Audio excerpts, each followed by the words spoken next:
मराठा क्रांति ठोक मोर्चा के संयोजक आबा पाटील द्वारा पुलिस वालों की समस्या का निवारण किया गया।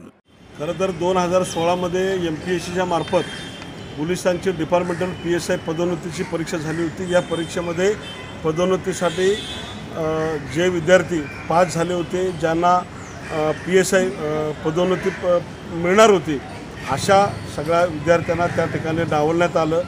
जे रँकिंगमध्ये आले होते, जे गुणवत्तेवर होते, परंतु त्या विद्यार्थ्यांना डावलून काही अधिकाऱ्यांनी, गृह खात्यातल्या काही संबंधित जातीवादी अधिकाऱ्यांनी यांच्यावरती जातीवाद करून या विद्यार्थ्यांना परत पाठवलं आणि ज्यांची मेरिट लिस्ट खाली होती त्या लोकांना आतमध्ये पाठवलं।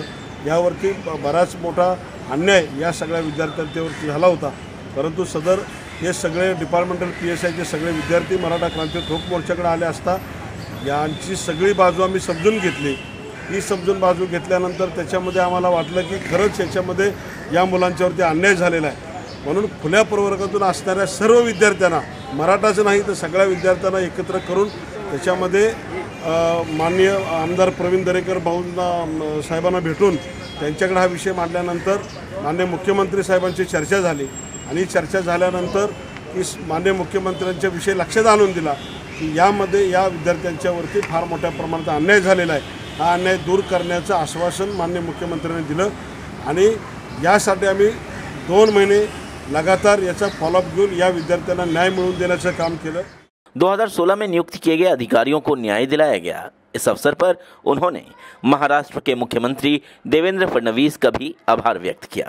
याच्यामध्ये 828 जागा होत्या, याच्या व्यतिरिक्त 636 जागा त्या वाढवून कॅबिनेटमध्ये त्याचा निर्णय घेण्यात आला आणि आज महाराष्ट्रामध्ये पुन्हा एकदा या पोलीस खात्यातील डिपार्टमेंटल PSI लोकांना 636 लोकांना न्याय देण्याचं काम माननीय मुख्यमंत्र्यांनी केलेलं आहे आणि या निर्णयाचं मराठा क्रांती ठोक मोर्चानं स्वागत केलेलं आहे।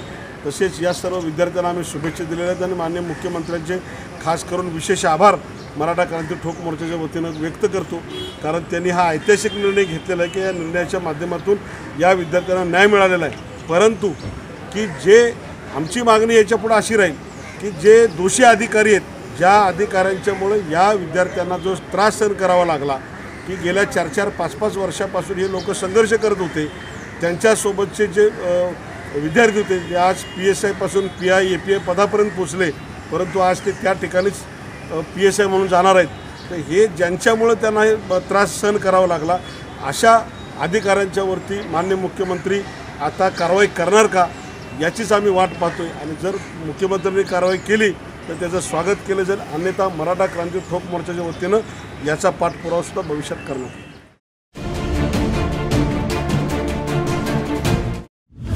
हमें लाइक करें। मुंबई और महाराष्ट्र से जुड़ी हर खबर के लिए STV न्यूज को सब्सक्राइब करें, बेल आइकॉन को प्रेस करें और पाएं ताजा तरीन खबरें।